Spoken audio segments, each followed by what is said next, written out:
नमस्कार, कोकणदारा पेजवर तुमचा पुन्हा एकदा सहर्ष स्वागत असा. आज आपण भटकंती करताना आपण असाच एक झाड भेटला. तर झाड सहसा कोकणात बऱ्याच तुरळक ठिकाणी बऱ्याच कमी प्रमाणात आपणाक दिसतं आणि या झाड भेटणं म्हणजे खरोखरच माझ्यासाठी सुद्धा खूप आश्चर्य असा. कारण या झाड बऱ्याच वेळा घाटमाथ्यावर आपणाक दिसता. बोरासारख्या सिमिलर असल्यामुळे पाना आणि फळात देखील बोरासारखे असल्यामुळे आपण सहज या झाडाची ओळख करू शकतो. या फळा किंवा झाडाक घाटबोर म्हटला जाता आणि घाटाच्या ठिकाणी जेव्हा आपण घाटावर जातो त्या ठिकाणी बऱ्याच ठिकाणी झाड आपणाक मोठ्या प्रमाणात आढळता. बुंद्याक म्हणजे खोडाक आपण काटे बघू शकतो आणि काटे पानं आणि या फळावरून या झाडाची आपण सहज ओळख करू शकतो. तर पुन्हा एकदा सांगतो, या झाडाचा नाव असा घाटबोर.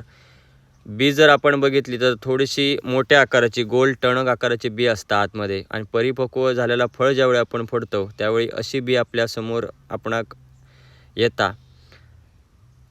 आपल्याकडे झाड भेटणं म्हणजे खूप मस्त, म्हणजे माझ्यासाठी सुद्धा खूप हे आश्चर्य असा आणि आनंद सुद्धा तेवढंच असा. कारण हे झाड घाटमाथ्यावरचं झाड आपल्याकडे भेटणं म्हणजे खूप मस्त वाटतं.